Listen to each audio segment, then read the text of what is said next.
Albert Einstein once said, "No one can possibly win at roulette unless he steals money from the table while the dealer isn't looking." 10. Yes! So, if you're a young physics student in a casino with your best friend, absolute gambling rookies, how do you beat the house? You're out of your element. 12. Congratulations, sir.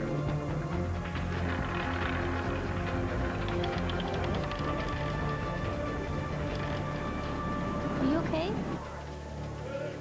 I'm sorry. Things could go wrong and get totally, dangerously out of control.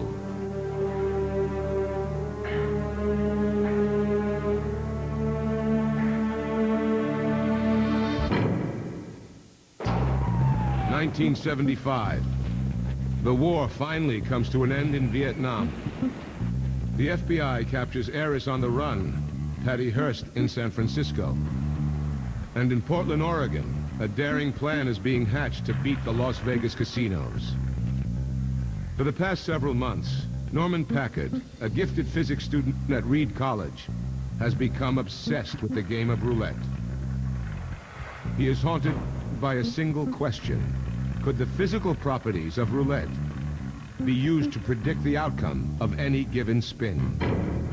The first order of business was just to study the roulette wheel and the ball and figure out whether or not there was enough predictability so that this project made sense.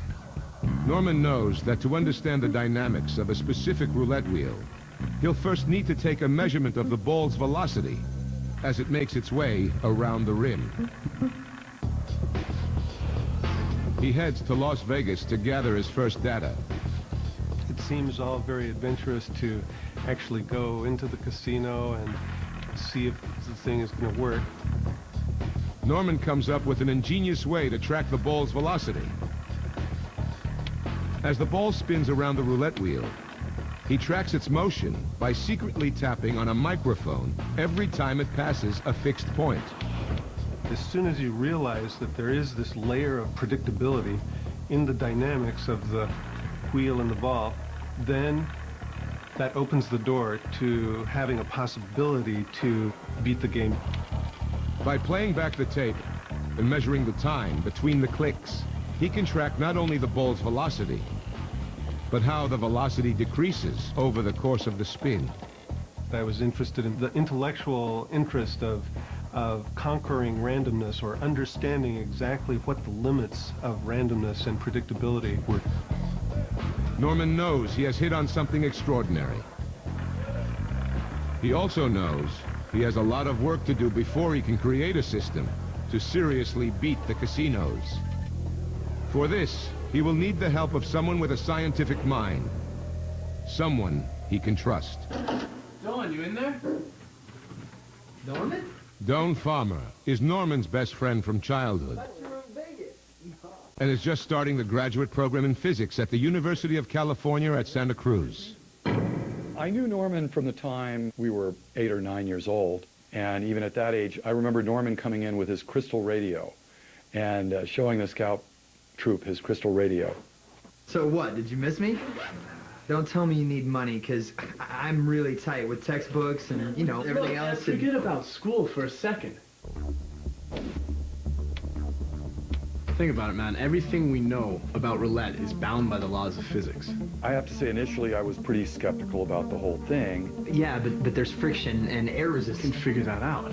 But then he started talking to me, and the idea somehow took hold. Well, but what about when the ball hits those little diamonds? That happens less than 10% of the time. I checked it out. It's too complicated, Norman. It's classic Newtonian physics. When Isaac Newton first published his laws of motion in 1687, he shed revolutionary new light on how moving bodies behave. These laws should define the outcome of any game with moving parts, even roulette. We have a ball that's rolling, we have something that's falling, we have something else that's spinning. And these are things that physics has dealt with and understood for centuries. These are the kinds of things that we can write equations for and solve the equations. I mapped it out. Here, look. The deceleration of the ball is consistent. The results support Norman's theory. They seem to indicate that the motion of a roulette ball It's not random. is a pattern just waiting to be solved. That's right. We can predict its motion just by using physics. I mean, imagine how much money we could make. What do you say? I say it's crazy. Let's do it. Norman and I worked on some very wacky science projects when we were kids, but this is by far the most insane. And the most brilliant. In order to predict where the ball will land, Doan and Norman need to calculate the timing of two events. Where the ball will be when it leaves the outer track, and where the rotor will be, where the numbers will be at a certain moment. Near to where the two coincide will be the winning number. You see, when you look at roulette through the language of physics, it's the universe in miniature. A whirling, glittering mix of forces, all playing out a tiny, elegant dance. Cool.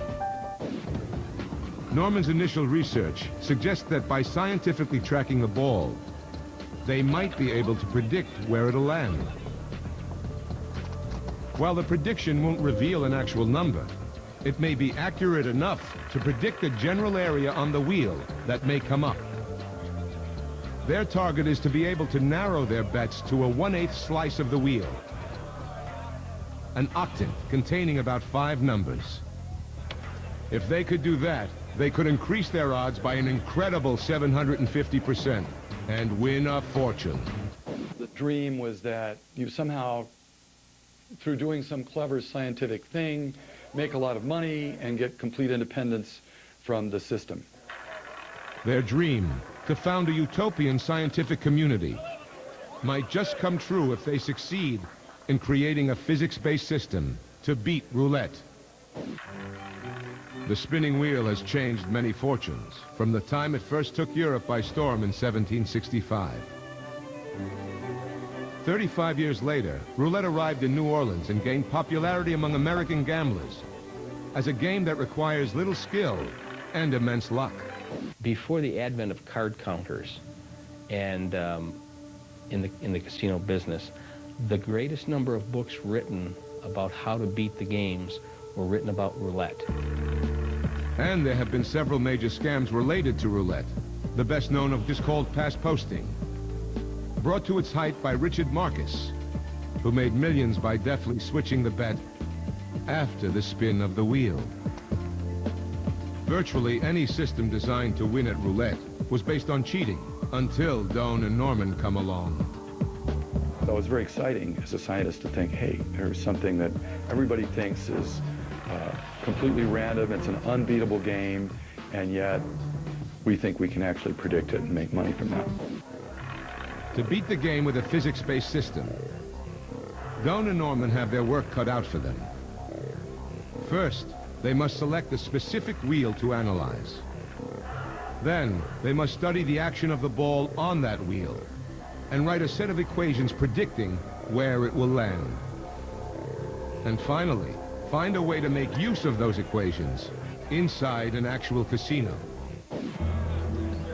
But before they do anything, they need a professional casino-grade roulette wheel to experiment with. Doan tracks down one of Las Vegas's leading casino suppliers, Paul's Gaming Devices. It turns out it was actually the main manufacturer of roulette wheels in Nevada. Paul has exactly what they need, a well-engineered B.C. Willis regulation wheel, but it costs $1,500, a fortune for 2 starving students. Norman will conduct the first tests, but he's back at school in Portland, so Doan ships the wheel from his dorm in Santa Cruz. Got a call back from the shipping company saying, well, we're having a problem. Worried that their precious investment has been damaged, Doan immediately drives to the loading dock in Oakland, where the wheel is being held. What the young physicist finds is far worse than a damaged crate. James Doan Farmer? Yeah. I'm Special Agent Massey, FBI. Doan faces a nightmare.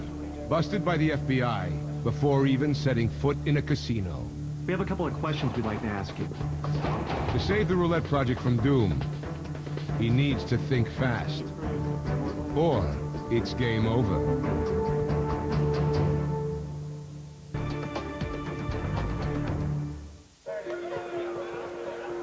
Two physics students, Doan Farmer and Norman Packard, have sunk their life savings into a roulette wheel. They are hooked on finding a way to beat the game through physics. But first, Doan must get past the FBI, who suspect an illegal gambling scheme. Seeing an FBI agent, it's a pretty scary thing. I mean, you know, I'd watched Dragnet as a kid. I didn't want them knocking on my door and shipping me off to federal prison. Doan tries to remember the salesman's pitch. It's a collector's item. I can show you. There's 12 different types of African wood. I tried to explain to him that this was an antique roulette wheel and it was really not going to be used for gambling. There's ebony, teak, mahogany, there's zebra wood. You know what, zebra wood's the coolest because the cross section gives you this brown and black striped pattern, and that gives a really nice finish, and so it's just it's really special. I'm not used to doing things that are illegal and lying and the whole business of having to carry off a story and be consistent. It always makes me nervous. The physics student takes his best shot at acting. You just can't find that type of precision tooling anymore. And the FBI buys it. They let him go. Afraid to transport the wheel again, Doan and Norman make Santa Cruz their headquarters. Late at night, in the campus physics lab, Doan starts defining the steps to their first goal. Measuring the forces acting on a moving roulette ball. Roulette is a physical system, and if you can measure the initial position and velocity and you know the forces acting on it, you should be able to predict what's going to happen. As Doan sinks more and more time into studying roulette, his schoolwork falls by the wayside. The project completely consumes him. His girlfriend, Letty Beelan, does her best to be supportive. I wasn't happy with it. I'm a realist. I could pretty much see early on this was a lot bigger than Doan and Norman were thinking. I ended up actually dropping out of school for a year. I had to if I was ever going to finish this thing. Doan derails his promising career as an astrophysicist.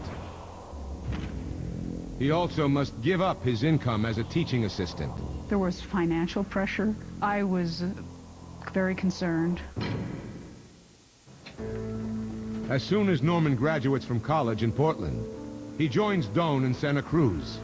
It would be a summer project, and then it developed into this project that had a life of its own. The first time entrepreneurs formally incorporate. They name their company Eudaimonic Enterprises. Eudaimonia is a state of felicity or bliss. A classical utopian vision of creating some sort of community. Obtained through a life lived in accordance with reason. But to get to eudaimonia, Doan and Norman have a long way to go. They must still quantify the movement of the ball, from the moment it leaves the croupier's hand to the moment it lands in the cup. We spent a tremendous amount of time our first summer actually taking data. We had this big thing we called the guillotine, which had the camera hanging over the roulette wheel. How's that? Okay, back a little bit to the left? Yeah. Okay. They rig a microphone which triggers the camera shutter exactly when the ball falls off the outer track. With each spin, they take a picture. and write down where the ball finally lands. That allowed us to make a very accurate measurement about the distribution of where the ball was landing and really understood how the ball was bouncing. How's that? It's beautiful. It looks just like Vegas. But can they now take what they know about this specific wheel and use it to predict the outcome of a spin on any roulette wheel in any casino? One thing you have to do is figure out certain fixed properties of a given table. And it might take dozens or hundreds of spins, gradually collecting data to figure out how fast does the rotor spin down for this particular table. How fast does the ball slow down for this particular table. They discover that after observing any wheel for about 30 minutes, they have just enough data to determine those fixed properties. And once you know all of those things, there are only a handful of things that vary from spin to spin. 4 variables which depend solely on the dealer. How fast he spins the central rotor, when he lets it go, when he throws the ball, and how fast he throws it. If you click when 00 passes a fixed spot in the room and passes it again, those 2 clicks give you both the position and the speed of the rotor. And if you click when the ball passes that same spot in the table and when it passes that same spot in the table again, those 2 clicks give you both the location and the speed of the ball. From each specific targeted roulette wheel, Doan and Norman must collect this key information while the wheel is in play. Once they've determined the fixed properties, they're ready for the last and most challenging step: applying the equations that will predict in which octant or eighth of the wheel the ball will land. But how can they work complex math equations in the middle of a casino? To predict the path of the ball, we need to make hundreds of computations in a few seconds. We're going to need a computer. Doan and Norman must build their roulette predicting computer from scratch. And it must be portable and hidden from casino security. Nobody thought about a computer back then where you basically had to sort of operate it in secret and get feedback in secret. Though it's not illegal to use a computer device in casinos in 1975, playing with an advantage means playing with fire. We were a lot more worried about the practical effects of dealing with the mafia and the casinos than we were worried about the legality. Despite their fears, Doan and Norman forge ahead. Doan writing a computer program that can predict roulette, and Norman designing a system for inputting and exporting the data. But how can they build a computer that will go undetected in a casino? Obviously, you can't pull out a keyboard and start typing away, so you need things that can be data entry devices, not a mouse, not a keyboard, but little tiny switches that can be hidden. We decided to run wires down to shoes, and then in the sole of the shoes embed a little micro switch and have that micro switch actuated by big toes. And once the clandestine computer made its calculations, how could it tell the player where to place the bet? And we went through all kinds of ideas. Send data to tiny speakers in their ears. Transmit radio signals to a van parked outside the casino. Or what about electric shocks? Anything yet? Nope. We had got little patches from places that were doing psychology experiments and tried administering these shocks in a controlled way. How about now? Nada. Say when. Ow! When? Oddly enough, the best solution is an electromagnetic device used in everything from cars to vending machines. It's called a solenoid. A solenoid is basically a device that when it's hooked up to a battery or a voltage power supply, it causes some mechanical motion. You can think of an old-style doorbell. Basically, there's that big metal ringer, and then there's a little plunger that keeps striking it. You apply a little voltage to the doorbell, and this thing keeps smacking into the gong.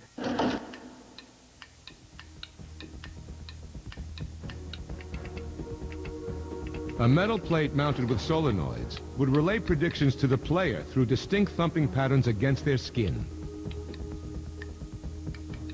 Securing the vibrating solenoids in place requires creative jerry-rigging. Better?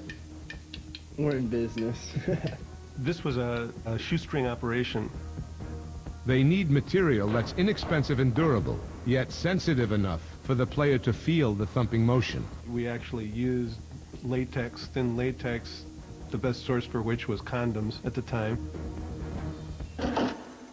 As Doan and Norman overcome their technological hurdles, they must also design a plan of attack. Our thought was that we needed a second person who could be completely casual, who had no job except actually lay the bets down. A two-person system could help avoid casino detection, but how would the two players communicate? You need some kind of encoded radio transmission, and you can't have a large antenna. A radio system that sends clear yet undetectable signals? Easier said than done. It was slow going, and time is passing by.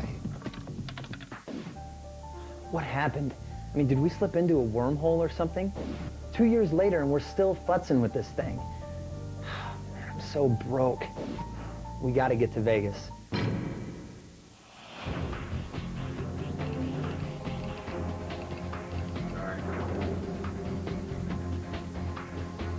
We were having a lot of problems with the communication system.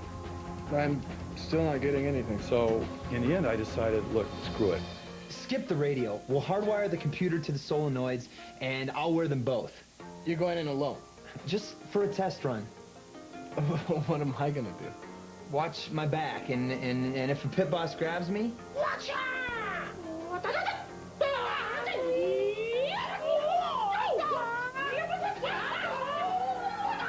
We'd read books like The Black Felt Jungle. Jail was not the bugaboo that was in our heads. It was having our kneecaps broken by the guys in the back room. With their dream of a scientific utopia, riding on the success of a system for predicting roulette, Doan and Norman are finally prepared to risk it all in Las Vegas.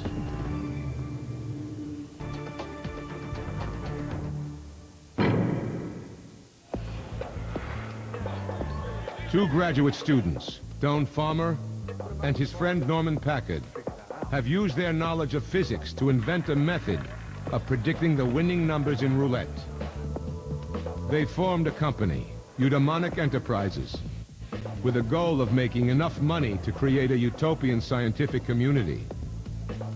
They've spent almost 2 years and their life savings getting to this point, testing their scheme, along with a hidden computer, in a real Vegas casino. The computer and the batteries typically went under the arms. And then another set of wires went down pants legs to the shoes, to the toes.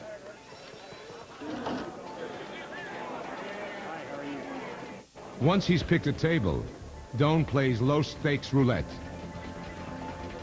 But what he's really doing is using the toe switches hidden in his shoe. There you go.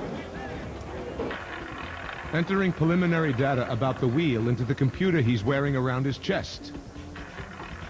They had a roulette wheel that nice tilt, and they were spinning the center wheel nice and slowly. Now that he's entered enough data, Doan is ready for the real play.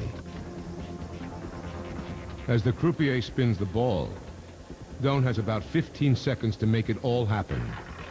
Take the final measurements, 2 clicks for the wheel, 2 clicks for the ball. Wait for the computer to tap back its instruction. And then finally, place his bets. You could just feel it, just thumping against your skin. Yes!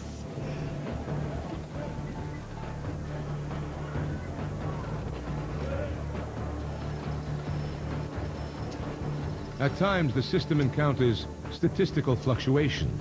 You can predict a certain octant and place your bet on a number in that octant and have it land right next to the number that you're betting on. But over time, it gives Doan an enormous advantage. 44% to be exact. For every dollar he bets, he wins $1.44. There was a tremendous rush of excitement to feel the chips piling up and really feel everything working. Yes! Nice one. 12. Gentleman wins again. I was winning. I mean, I was doing fantastically well.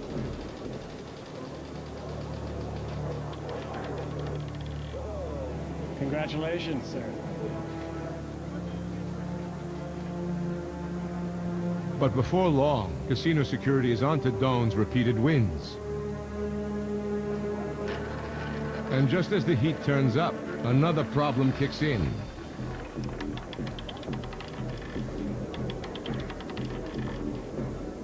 I was periodically getting shocks from the system. I was sweating a lot, and that's one of the reasons I was getting the shocks.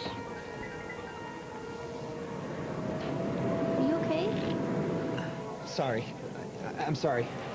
All right, sir. Good night. These shocks were just driving me crazy.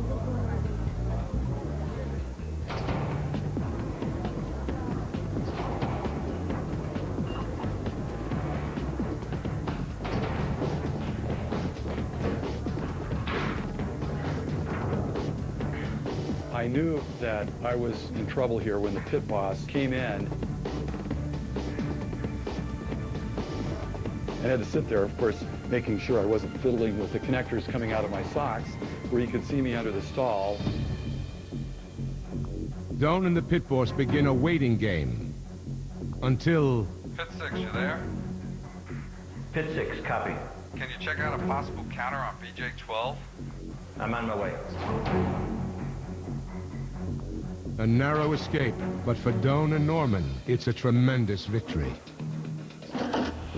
The winnings may be unimpressive, but the actual value is incalculable. Proof that their system works. We thought we were going to make millions. And if the technology were really deployed with multiple teams in multiple locations, then even more. Now, they are ready to enlist fellow renegade scientists in a life-changing venture. It seemed to just attract people. Altogether, there were about 30 people involved in the project.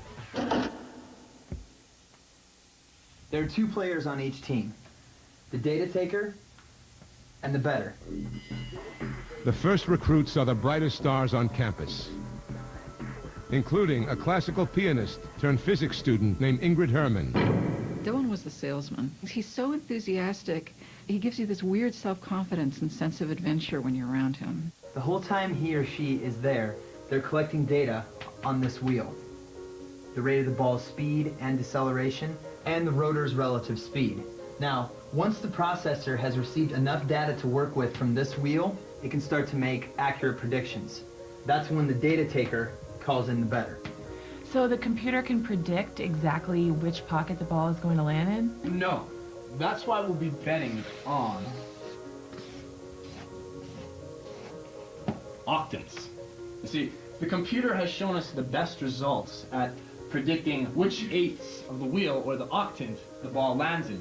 Now, each octant has 4 to 5 numbers, and we'll probably be betting on all 5 numbers. But won't that give us away? Not at all. Observe. If the computer gives us this octant, the numbers will be 4, 16, 33, 21, and 6. But if you look at it on the betting layout... It looks completely random. Cool. How much to play? In eudaimonic enterprises, you give what you can. Time, money, or expertise. And you get a share of the profit. What kind of profits do you think? Well, we start small, build a bankroll, and then we expand. We could make millions. And what if we get caught? This system is perfectly legal. There's nothing against it on the books. I mean, you couldn't have found a more ignorant bunch of people about casinos. None of us were casino people. Yeah, but I like my kneecaps. Listen, you guys, computers like these, casinos don't even know they exist. Welcome to the ultimate physics experiment.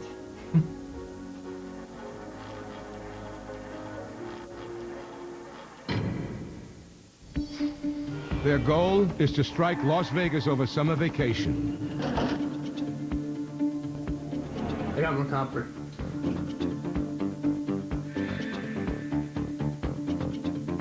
But first, they've got to build more computers and train. My whole foot keeps moving. Just your toe, just your toe. It's got to be instinctive. The fantasy was to live sort of undercover. And I'll go here, here, here, here, and then here. Like playing Rachmaninoff. Yeah, but this is harder.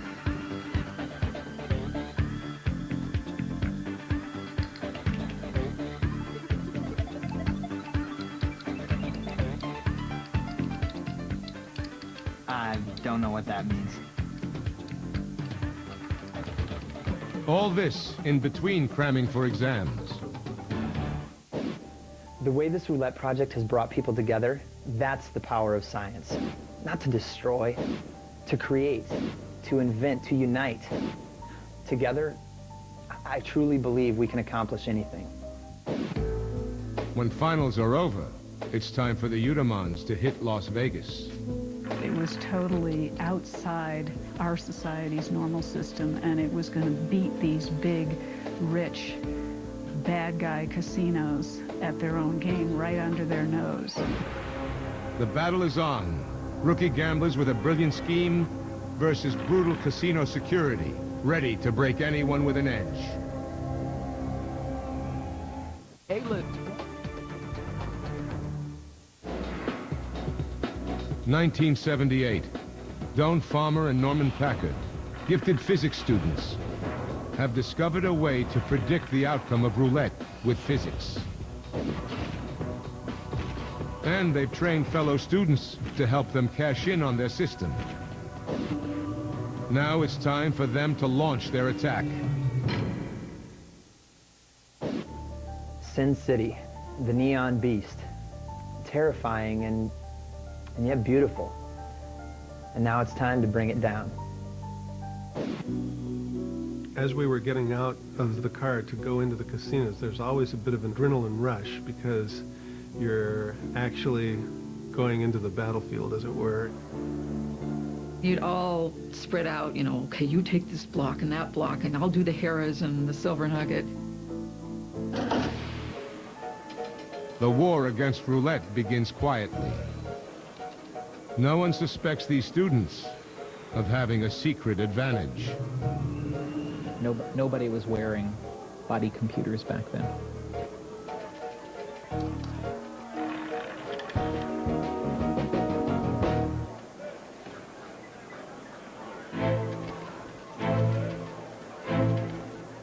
Certainly, sir. Best of luck.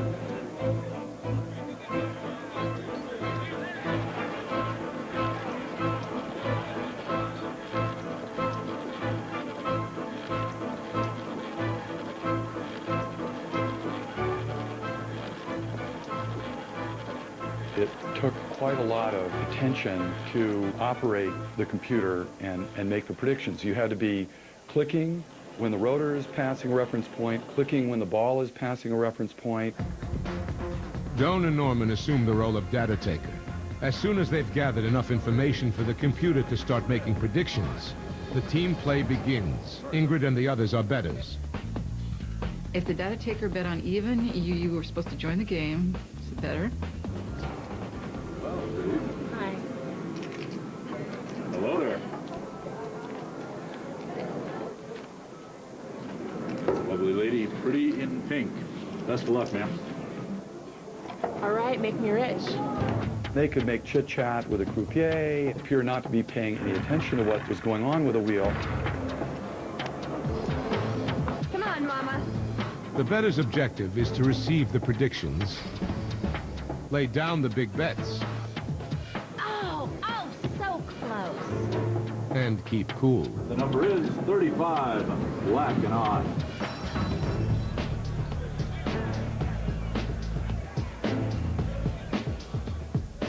I had a good feeling about you. Congratulations. It's like playing music.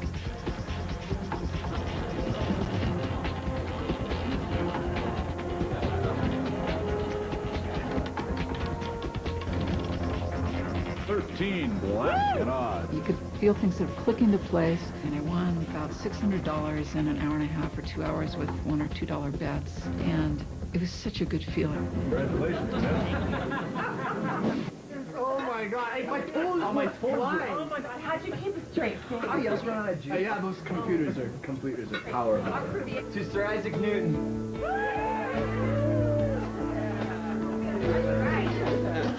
Eudaimonia is a state of bliss. Tonight we know. We did it.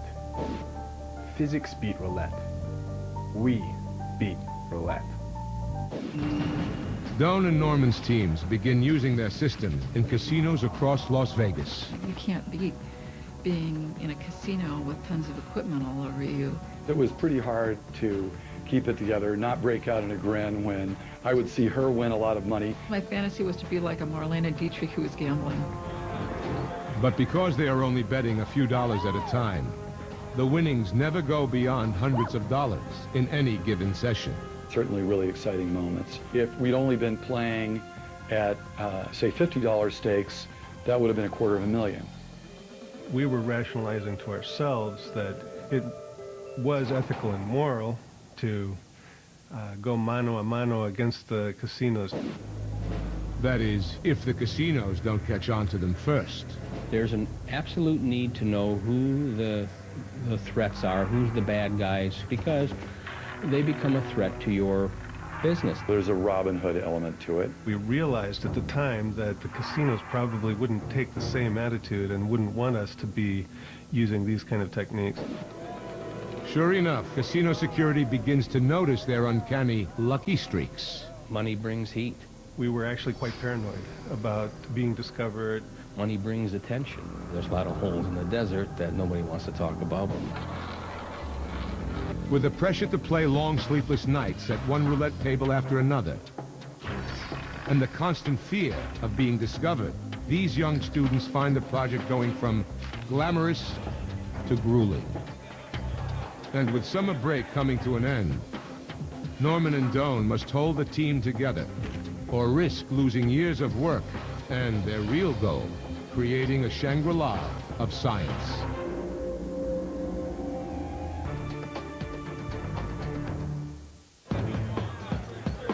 It's been 3 years since childhood friends Doan Farmer and Norman Packard set their sights on beating roulette with physics.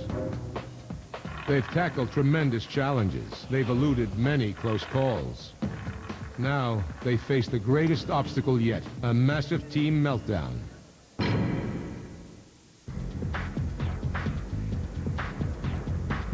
When you're dealing with, in an era before PVAs, it's very tough to do wiring. You can imagine that those wires are going to flex, they're going to break off. Just was an endless stream of technical problems. Physically, you're getting poked in the side under your arm with a cold piece of metal, and you're hoping against hope that you won't get shocked. The equipment was constantly breaking down.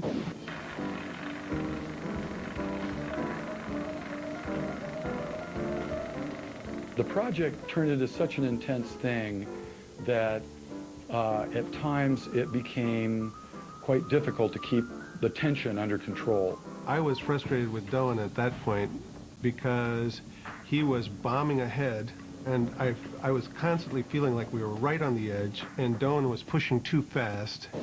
Momentum is everything. To reach eudaimonia, we have to keep going. We have to make it work, no matter what. One big night puts Doan's determination to the test. We were at the Lady Luck. 22, black and even. Everything was clicking right along. You got 35 to 1. Keep them coming, handsome. Oh, you bet. We made $500 or $600 in the course of 20 or 30 minutes. Doan's computer is hammering out predictions like crazy, and they're spot on. We were doing really well. And at one point, I just started to feel a little bit of a tingle. I noticed her behaving oddly and was worried she was in some kind of distress. And then it got to be stronger tingle, and it would make me sweat more. Concerned about Ingrid, Doan signals her to stop betting.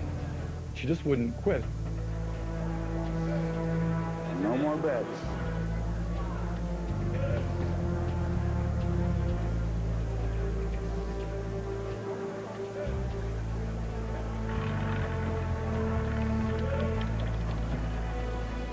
26, black and even.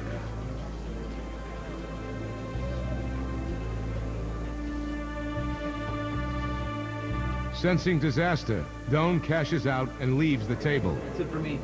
All right. Thank you, sir.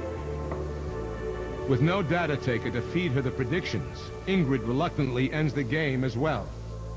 When Doan and I went out into the street, and I looked, I had this huge, I mean, it was, you know, quarter-sized burn in my skin. The skin was gone. Now the malfunctioning equipment has seriously burned someone. Sacrificial flesh. If that's the price of freedom, we can't afford it anymore. The personal and monetary costs of trying to beat the wheel keep rising. The expenditures mounted up to tens of thousands of dollars. The winnings go straight into food, rent, and trying to fix all the equipment problems. In the end, we didn't really make all that much money. I think we probably grossed about $10,000 in the casino. The summer comes to a close, and team members must return to class. The dichotomy between school on one side and working on the project on the other side was quite difficult, actually, at times, to make the two things meet. For many, it's simply impossible, and they leave the team. Doan and Norman must make the same choice. Either abandon the dream or their academic careers.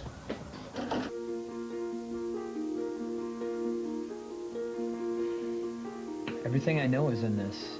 Every physics formula, every law of nature, every logic trick. Doesn't keep the wires from breaking. Or the radio from failing. Or people from getting shocked. Getting burned. We beat it, you know that? The random forces of the universe. Yeah. So where's our fame and fortune? You can't predict everything.